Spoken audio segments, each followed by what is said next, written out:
Peace, peace, peace to the original people of the Creator. Welcome to another edition of Fresh Five Friday with TY and Reggie. Hey, let's go ahead and get into it. Today's topic will be, what is your Fresh Five comedians? But before we get started, as always, make sure you like, share, and subscribe. What's up, TY? What's up, bro? What we got on here today, bro? Oh man, we got O from Motown back with us again. Oh, what's going on?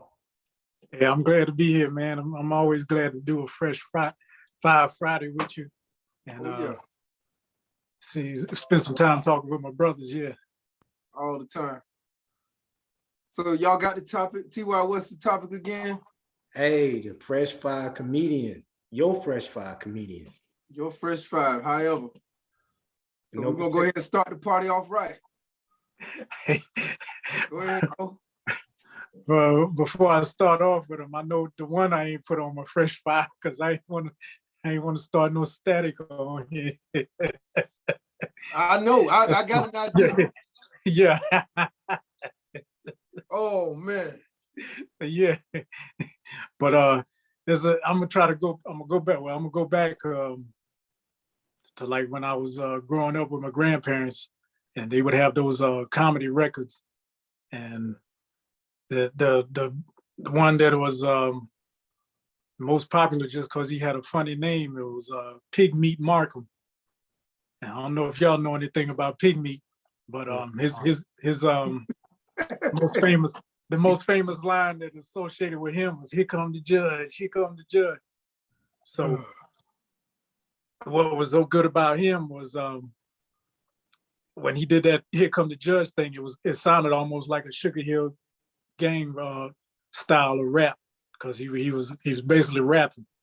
So if you was listening to him on the records back then, he's like, hey, this is pretty much rapping, because he had the beat to it. He had the rhymes and everything. And the thing about that was, like, you listening to those records, like out there, it was pretty much a television set, that old living room console that was made out of wood, and there was only 3 channels out there, and it was ABC, NBC, CBS. So it wasn't nothing much on as far as Black people being on comedy, other than the folks that was on back then. Might have been Sammy Davis Jr. or Flip Wilson, something like that. Red Fox, I'll talk about him a little bit later. But yeah, before that, it was Pig Meat, and then there's the female that was on the records too was Moms Mabley. I remember her. Yeah, you remember Moms Mabley? Okay, so yeah. Pig Meat was like right around that same time era. So he was born in Durham, North Carolina, in April 1904. Passed away December 13, 1981, in New York. And it was just like the way they came on the scene back then was like doing those Chitlin Circuit comedy shows. So it was kind of like Tyler Perry. They had the stage set up, and they just be doing the act on stage for audiences. And back then, it was segregated, so most times it was like Black audiences. So it might be like in a little juke joint somewhere. Yeah. And then the skits that they did was like famous skits, so they could go to a different location and do the same skit all over. And the people, that's what the people would want. They were like, well, do the teaching about what was it, making love class, or one was one of the skits, and then the other one was like the reverend that was shooting craps. So they would go to a different location, and the people would be like, well, do that skit for us, and they had all the actors there, and they would come out and do it. But that Here Come the Judge one was like the most famous one, and it hit home for me because I hate going to courtrooms for anything. If you ever had to go to a court for something, it was like I just hate being up in them. So I had to have something to lighten the mood. So then when we always had to stand up for the judge to come in first thing in the morning, I would be listening to that thing in my head, like, here come the judge, here come the judge. Most of the time they wouldn't that's where the humor ended, because they was getting ready to hand my ass back to me, but that I just had to do something to lighten the mood up in there. So Yeah. if you, yeah, if you yeah, you know your folks got you, especially like your uncles and your aunts and your older folks, if you know they still got record collections, or if you go to a like one of those auction places, or just like one of those Goodwills or something like that, and they've got those old records or LPs in there, you can check it out and see if they got any of those old albums in there. They probably worth more than they were back then nowadays.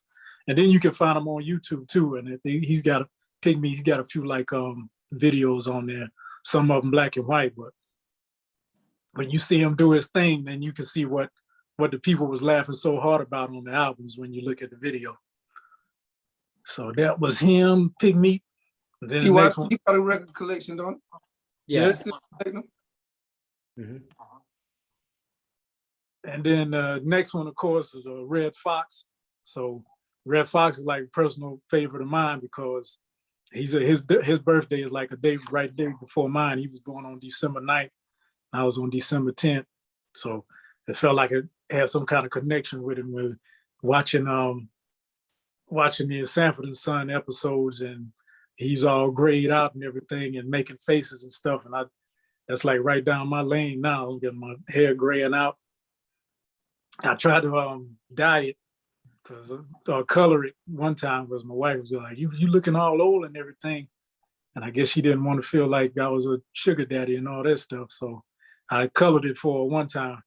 And it was like, it probably looked like him when he was younger, but it's already grown back out now. Great, I cut it down, and now the gray popped out. It seemed like it's more of it than it was before. But with Red Fox, you still getting haircuts, bro. You still getting haircuts. Yeah, still getting them. Don't even worry about it. It ain't fell out yet, right? You see what I'm saying? Yeah. So with Red Fox, he was like funny to me from day one, and it wasn't even when he was making jokes. It was just like the whole demeanor that he had on television. And then when you get a little bit more deeper into his comedy act and everything, or listening to his records or finding his videos, and you saw how his stage presence was, he was just like a smooth cat on stage. And he would have his drinks and cigarettes and stuff. He was like a chain smoker when he was on stage, or he's out in Vegas or something like that. I think he lived out in Vegas for a while, or for a good while. I think they still got a house out there that he owned that they trying to sell. And he was just his whole demeanor and everything about him. I gravitate to it because I was growing up around old folks anyway, and that's how they all, especially like the fellas, like they would wear those slacks and had the button-down shirts and just be real clean. Like they just, when you get off of work and you put on your fine clothes and you put on the caps and everything, and that's the kind of thing I was familiar with. So with him, he kind of broke the mold with comedians, because he would tell the dirty jokes. So, and when he get up on stage, he was like, don't be scared of me saying like shit or damn or fuck, because that's, everybody says it. One of his good jokes is like, when a woman's with a man, she don't say, make love to me. It's all, it's supposed to sound like, you better, give me that thing, put it on me. So he would always kind of like shock the white audience with that kind of stuff, because he would just put it right in their face. And he was blunt, real blunt about stuff. So he'd say anything that would come to his mind, he'd just come right out and say it. And it was kind of like that on Sanford and Son too, but yeah, had you dealing with TV, so we had to curb it down a little bit. But you could see like on his face and with his expressions and stuff, he know how to talk the dirty stuff. It just seemed like he could do it to me. So then when he was with Eddie Murphy and Richard Pryor, when they was doing Harlem Nights, and it seemed like he was just that old presence for them, and they could feed off of him. He was just, he didn't have that many lines, but the stuff that he was having, the lines that he did have in the movie was like, it's just that old Yeah. crazy old man stuff. I'm already laughing before he could say anything. Yeah. And then I got his Sanford and Son. I got the stuff on. I got the DVD of all the episodes, and every now and then I might want to watch them and just get lost in them. If you watch one episode, you're probably gonna be watching like 3 or 4 more before you realize that you've been sitting there for a while watching all those episodes. So Yeah, I got it too. You got it too. Yep. Yeah. So yeah, Red Fox definitely like influence to me. I wish I could have that kind of grovelly voice, but you probably had to smoke a lot of damn cigarettes to get a voice like that. Whiskey and cigars right there. Yeah, yeah. So the next one is Martin Lawrence. And Martin Lawrence was real big because like I was in college at the time, and then I decided to go enlist into the Army. And that's when he was going strong. He had his show, and then he was doing the HBO comedy with Russell Simmons, and he was just in his prime back then. So he in the TV show he was representing Detroit. So I thought that was kind of like another connection with Detroit. But I don't think he was from there, but on the TV show, that's where they was located in Detroit. Like hell, DC. Yeah, I think the DC area. Yeah, and his father was in the service, and he was born in Germany, and he actually was good with his hands. He was a boxer. He was in the boxing, and then you can see on this show he was good with martial arts. He was joking around, but you could see when you did the moves sometimes, like he knew some stuff. But yeah, he's just doing all those skits that he did back then, and just being funny off the fly, just in general conversation.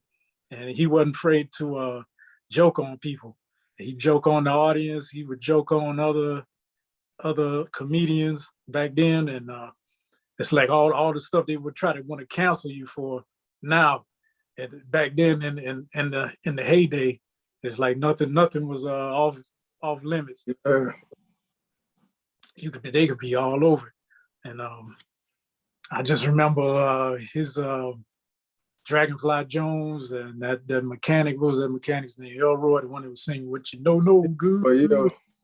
Yeah, it was like them was the few that was like, and whenever they would come on the TV, I just started laughing before he'd even say anything. And what was the other one? Jerome.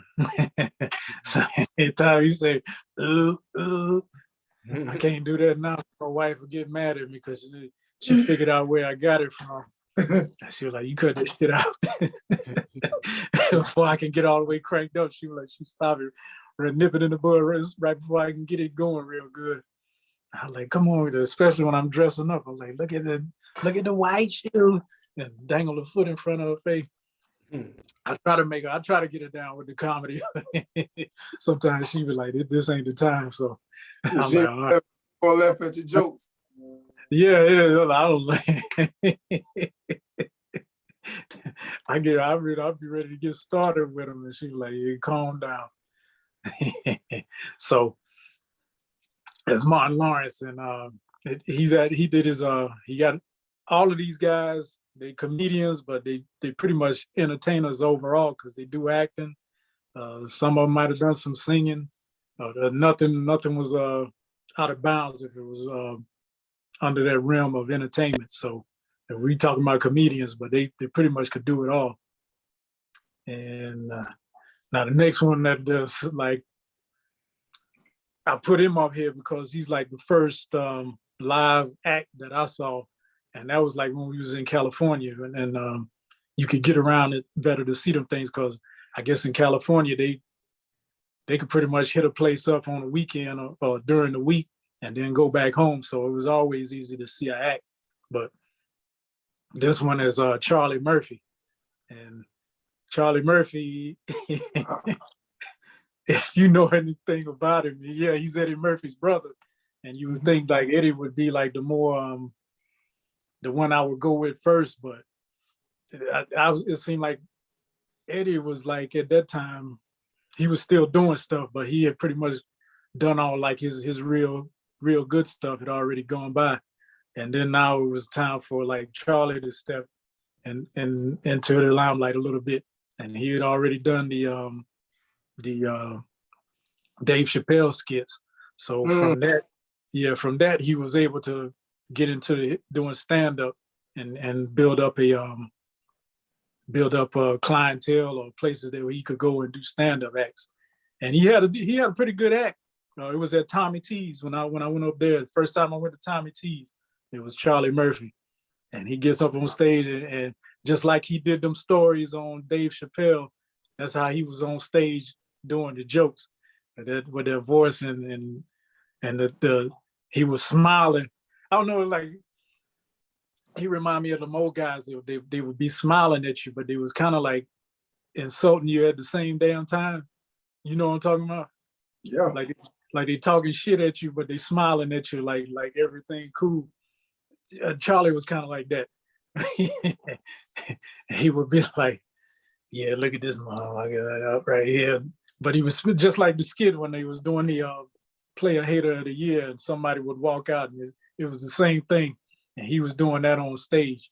And it was at the time, I ain't think nothing was going on with him, just that he was hitting his stride, being able to do stand-up comedy and build off of the things that he had done. Of course, he was Eddie Murphy's brother, but he was out there on his own at that time, making a name for himself. And it wasn't like any backing from anybody. He just supporting himself and doing it on his own. You just knew that Eddie was his brother.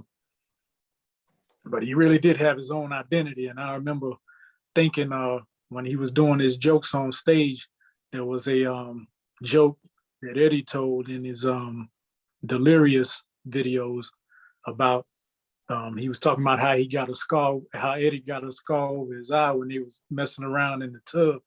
And he said Charlie took a dump in the tub. Because they, you know what I'm talking about? When Eddie was talking about he was playing with his G.I. Joe under the water. I remember hearing that, yeah. And he said his brother took a shit in the tub to just make it the scenario more interesting. He said then a big brown shark came and scared Eddie to death and made him slip in the tub and get a gash over his eye.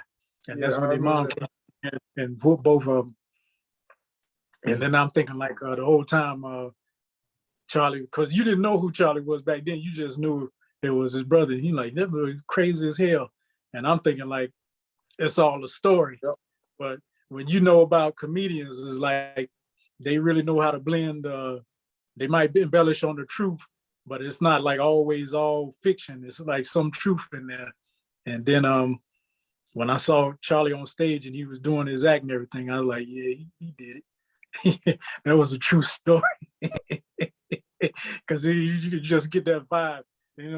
He did it to like be funny and add some funny to the situation.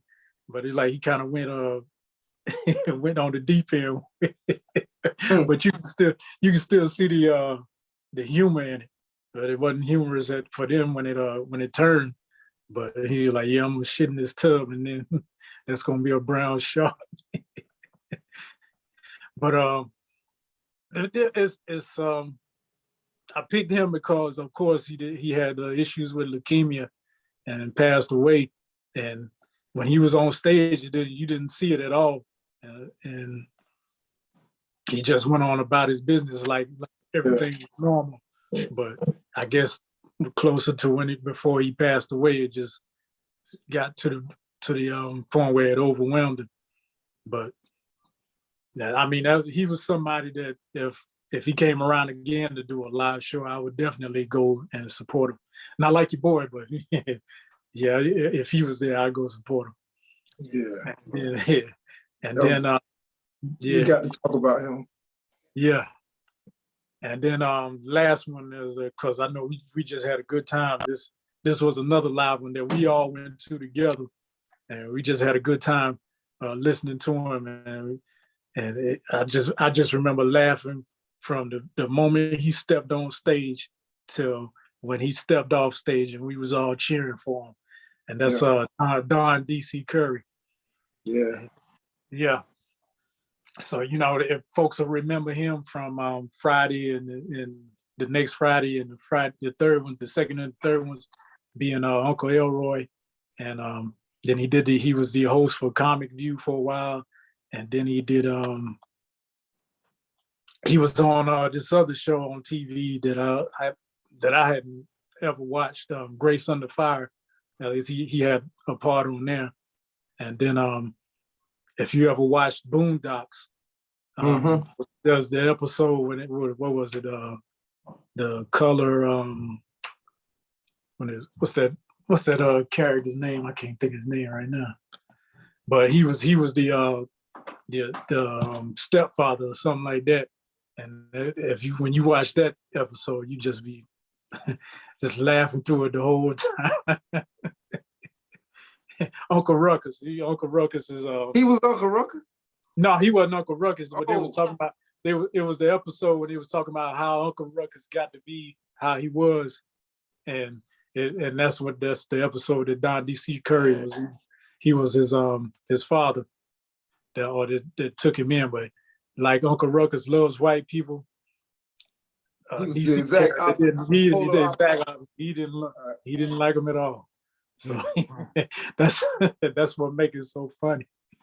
So yeah, if you can pull that Boondocks episode, I think it's called The Color Ruckus, and you check that one out, it'll have you in stitches. So yeah, but I remember just when we went to that live show and listening to him up on stage, and if you YouTube his acts, he got a few acts that he does that was recorded on YouTube, and he just get up on stage and they'll have like a stool or something for him to sit on, and it's like he just telling them stories, but it's like everything's real. It seems like everything's real. It ain't nothing. They're just talking about life, but they know how to pull the humor out of life, and it can be like tragic situations sometimes. But he'll get you laughing at them, and when you start laughing, it's like that deep down in your gut laugh is almost hurting. Yeah. So you get a chance to if he ever come to town, and it's not like gonna be like a big it's not gonna be a big thing. So you gotta like kind of do a little bit digging, a little bit of research to see where his show is gonna be at. But like I think I'm lucking out now because every comedian or entertainer that wants to do something for his people is gonna come through Detroit at one time or another. So that's like, I think I lucked out being in California because a lot of them live out there, and so they always going around to the different clubs doing act, and then they come out here because they know this where they folk at, so they always want to show up here. And how many was that? That's 5. That's 5. Okay. Yeah, we're gonna come back. Yeah, like we do.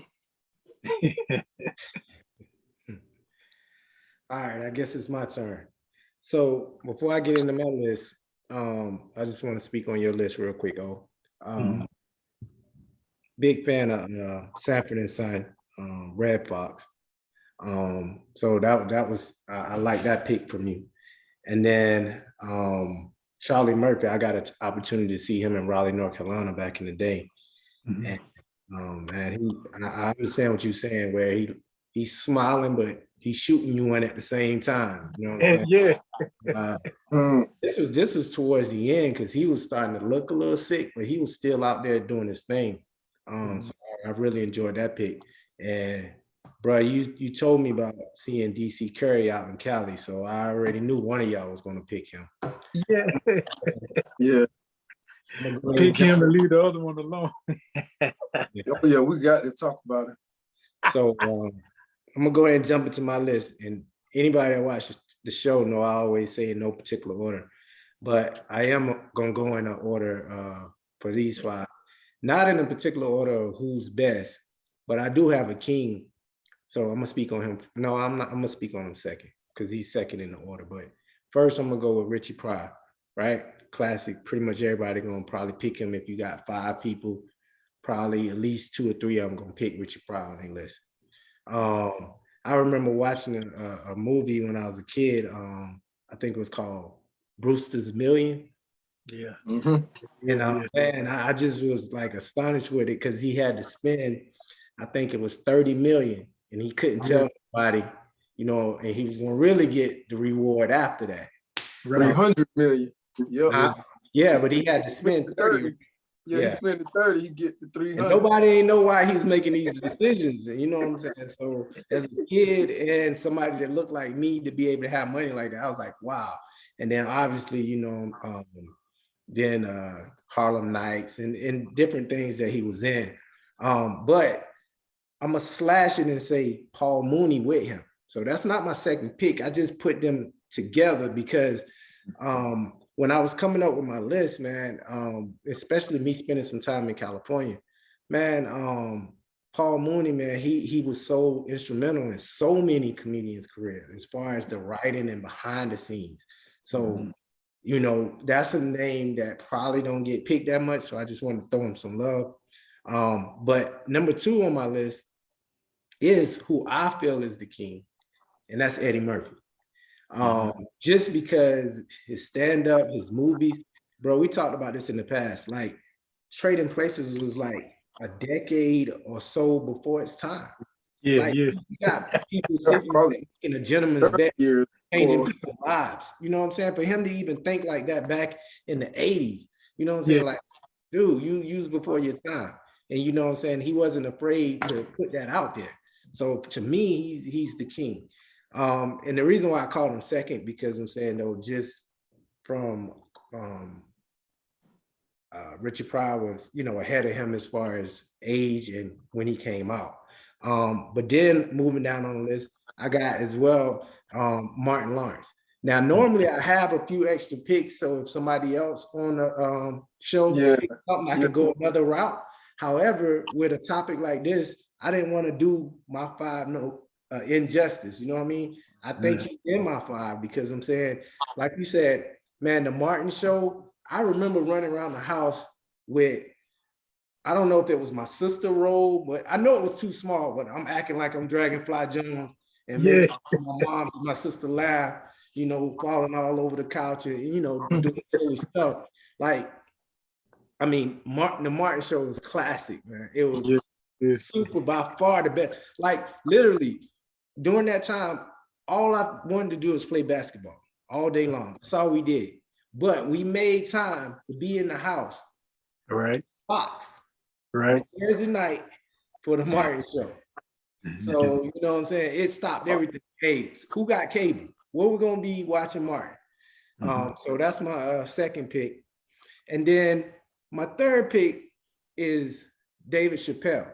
Now, at first, I really jumped on David Chappelle late. And I like to think that I'm one of those people that kind of like be on something early, but I wasn't on him originally. I really started paying more attention to him once. I seen him in a couple of different little movies. You know, he always had little small roles and stuff back in the day. But I really started paying attention to him when he had his show, the David Chappelle Show. And then I really, really started focusing in on him when he got out of his contract with Comedy Central. Like he like, yo, I'm not doing this. And he left so much money on the table and everybody was saying he was crazy.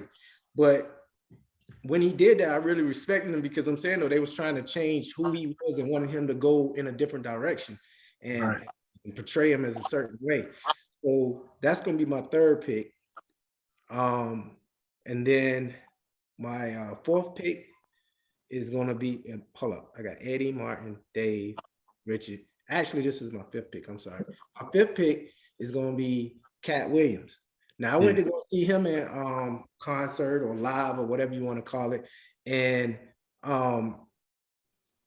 he just, I don't know, I guess he's what we call real. You know what I'm saying? He keep it real, whatever you want to call it. But I'm just saying, he's going to say whatever you want to say, you know, and he's unapologetic. and he just do his thing out there, and he don't care who like it. I think he's been blackballed. That's just my personal opinion, because he was on a path to be Kevin Hart before Kevin Hart, in my opinion. And then all of a sudden it's like, oh, you know, now this dude doing nothing, or little small shows, or little straight to DVD, little, you know, movies, or stand-ups and stuff. So Cat Williams would be my 5th pick. That would be my 5. There's so many more out there that I can think of that I like, but if I had to just throw 5 out there at someone, that would be my 5. Yeah, man. That's a dope list, bro. And I love how you threw Dave Chappelle in there. You know, and the thing about this, I love all 5 of y'all 5s. You know what I'm saying? So if they was on tour, I'll go check out Dave and anybody that you like, Red Fox. But I want to, you know, I love how you broke down about Richard Pryor and Brewster's Millions. Man, that was a classic, man. You know, I could watch it today, right now. Yeah. You know, and oh man, DC Curry. Yeah. Man, we went to go see DC Curry at Tommy T's in Oakland, and man, it was like we was sitting down talking to our uncle. They wouldn't let us leave, his manager wouldn't let us leave the club. Wasn't no cameras. We took pictures with our phones. Oh, you probably the only one that still got that picture. If you do send it to me, but man, that was, you know, I felt like we wasn't even at a comedy show. You know, it was. I felt real good talking, you know, listening to him, especially trying to watch a comedy show sober. You know what I'm saying? So it was that was like the best. You might have been the only one. Yeah. I'm sitting there watching a comedy show sober. It was the best good. comedy show ever, though. You know what I'm saying? Yeah. But let me go ahead and get into my 5. Like T.Y. said, I agree with you 1,000%, my brother. I'm not gonna change my list, because this list, about like other lists that we're gonna probably talk about in the future, it is what it is, you know. And this is just the fresh 5 right now. Always, no matter how many lists, dead or alive, Eddie Murphy gonna always be on my list. So I got Eddie Murphy on there. You know, we can't talk enough about him. I got Martin Lawrence on there for the same reasons that you said, T.Y. You know, Martin Lawrence show, all that. That was just something that was in our culture during that time. Cat Williams. I got Cat Williams on there. I love Cat Williams. I never seen him in person, but I love how Cat Williams is the only comedian that I know that attacked the pharmaceutical companies. How they, you know, he did a joke about his son wouldn't stop running. He ended up putting him on these opioids, and now his son just want to sit down. He walked in there and said, "Man, why you just sitting down? What's on your mind? What you thinking about?" He said, "Running." He stopped. He took him off the pills. Yeah. And now these 2, I'm glad y'all didn't pick these 2, but you know, we seen him at Tommy T's. I don't know, you know, you must have didn't like him too much. Deion Cole. Yeah. He one of my favorites. You know, I like Deion, man. Deion, you know, he touched on a lot of issues as well, and he got a lot going on. He winning a little bit. You know, he making a little bread out here right now. And if he come in town, man, go see him. You know, and this is my favorite comedian. He right there looking at Eddie Murphy's face. I didn't know nothing about this brother, T.Y. Said, "Look, man, we going to see this brother this weekend. No matter what, y'all got to see him." Corey Holcomb. Yeah. You know, man, I never knew who Corey Holcomb was. Older one turned us on to Corey Holcomb. Man, he like my favorite comedian. Yeah. I watch 5150 show every Tuesday. You know, he is my favorite comedian, man. I done seen Corey 3 times. 3 times. But he came to Charlotte, he went to Columbia, and we seen him at Tommy T's. So, man, I can't even talk enough about Corey, the things that he talk about. He touched issues that nobody don't want to talk about. You talking about blackball? That brother blackball for real. Yeah. but he got a lot of respect in this game, man. Mhm. But for everybody watching, and y'all want to talk about my list before we go into what we get ready to do, like we roll?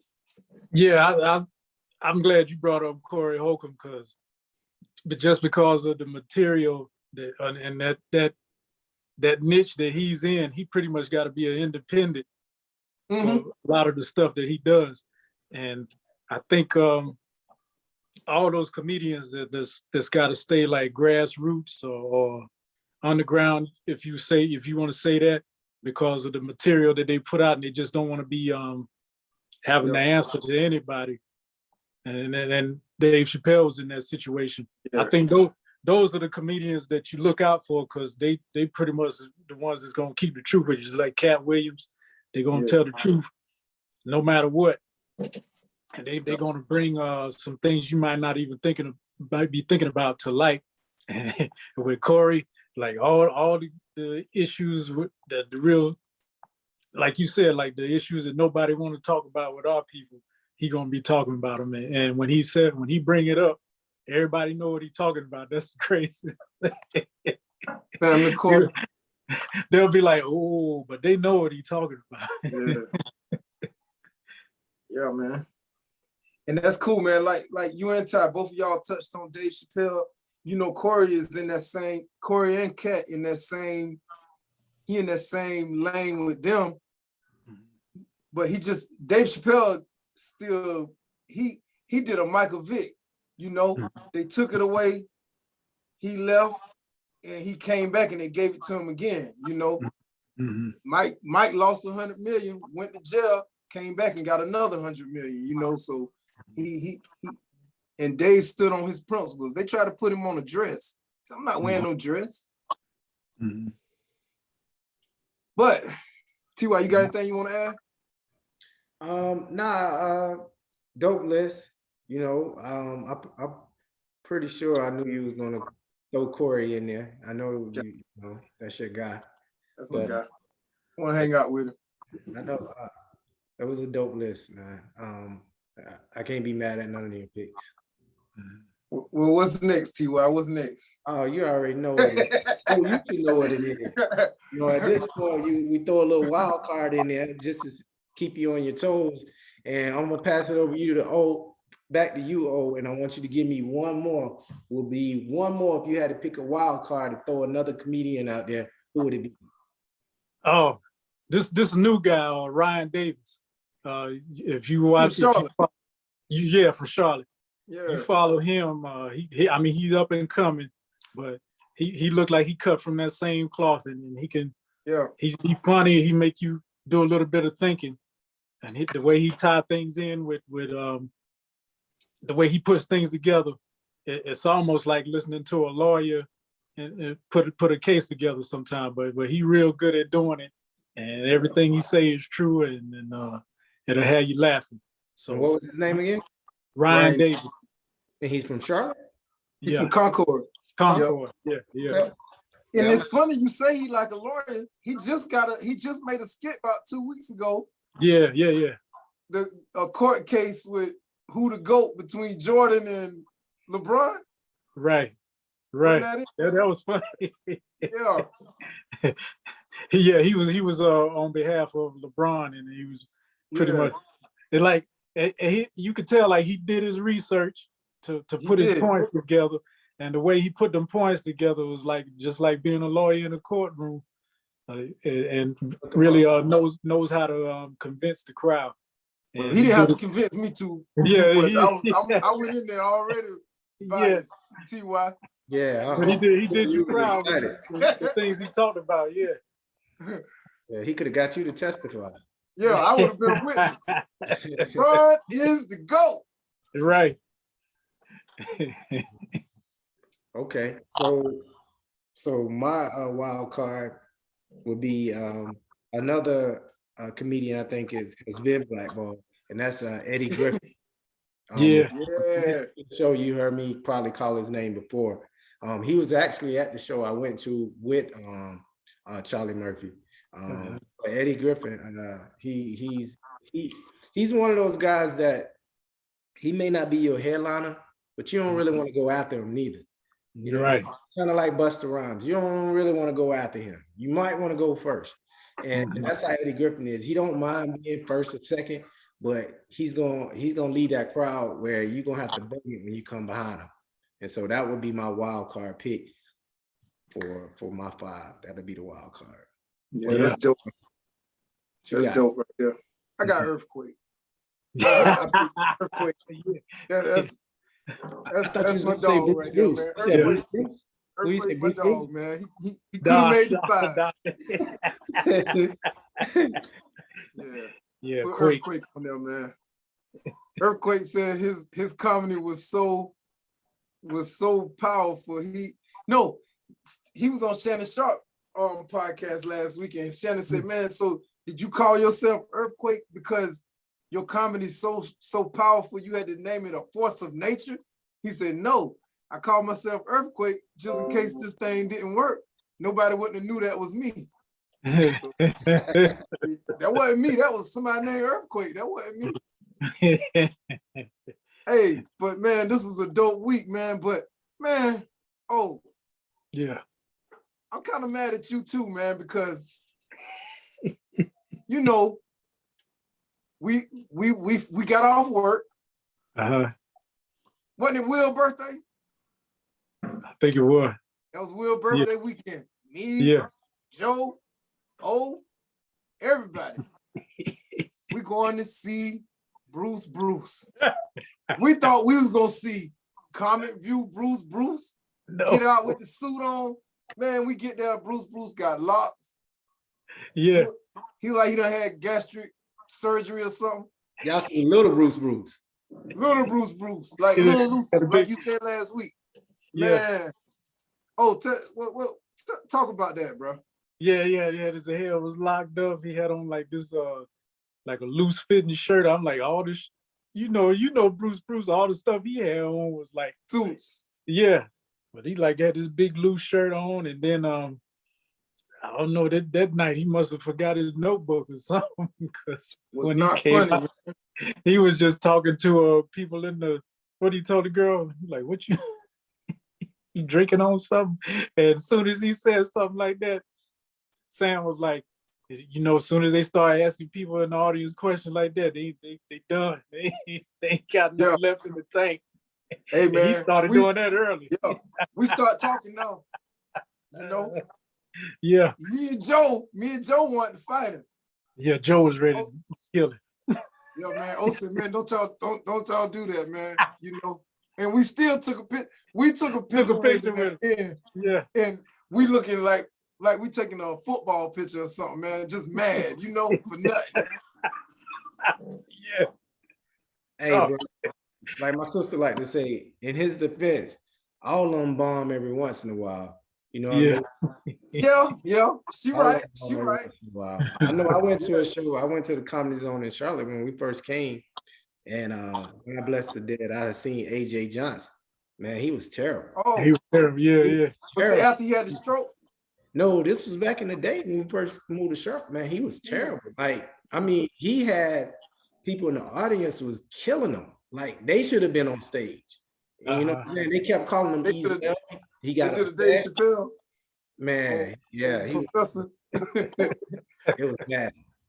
It was bad. So, I mean, I don't know if he just bombed that night or if he was just terrible or what, but I only seen him that one time. But they can have a bad night. I mean, at least I hear them talk about it all the time, about at some point in their career where they, you know, they just shot a dud, you know?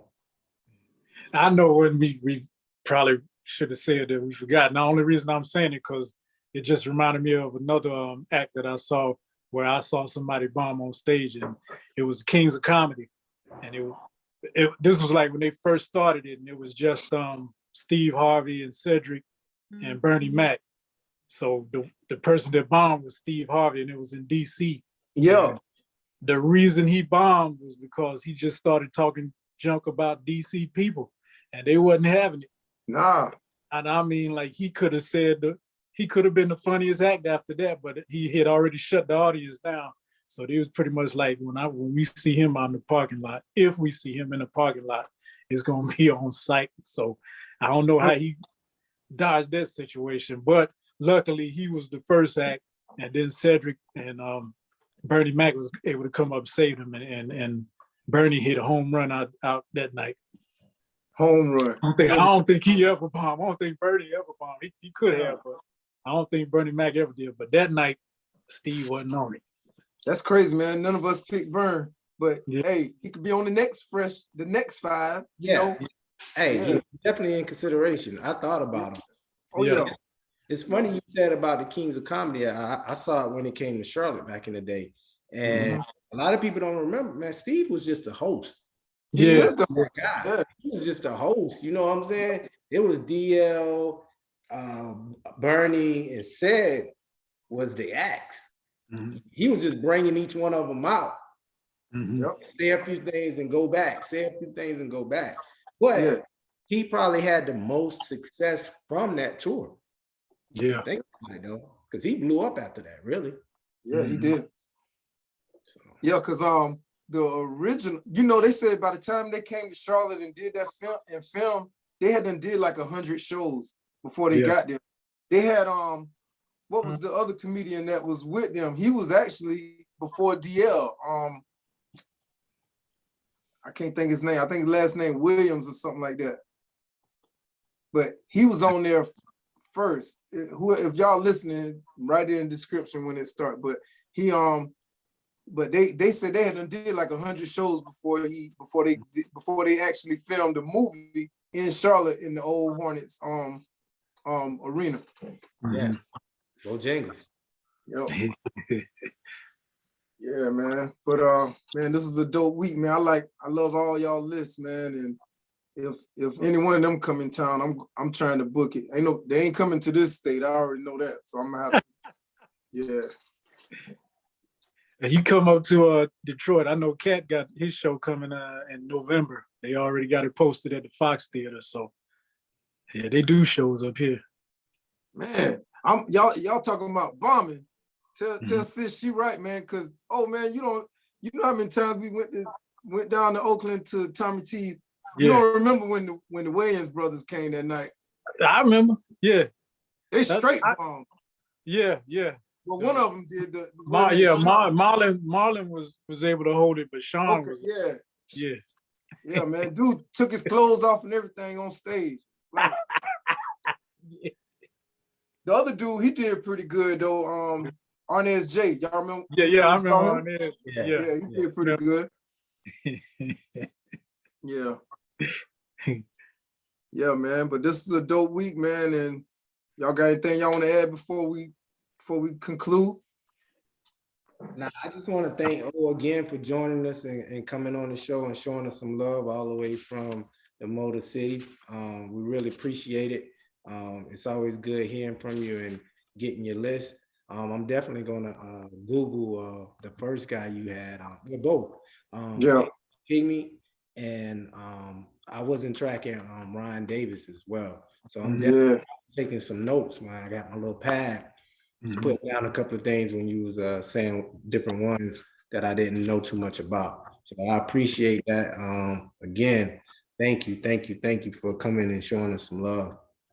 Yeah, all right, I appreciate being here, man. Yeah, it's always a pleasure.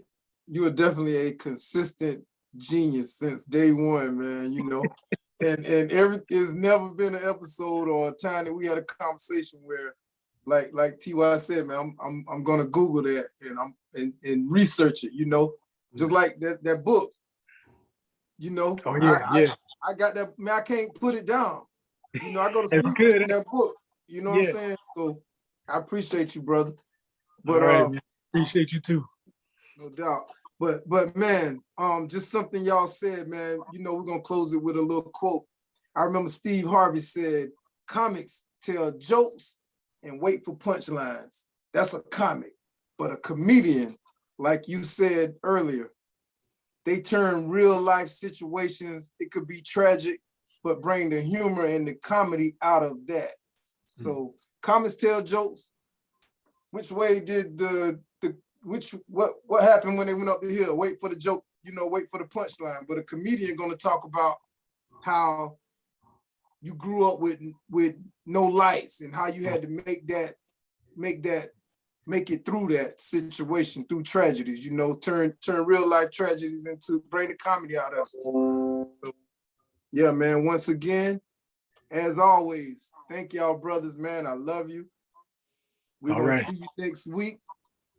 Thank you for listening to another edition of Fresh Fire Friday with my brother T.Y., my brother O, all the way from Motown. Peace be unto you. Peace.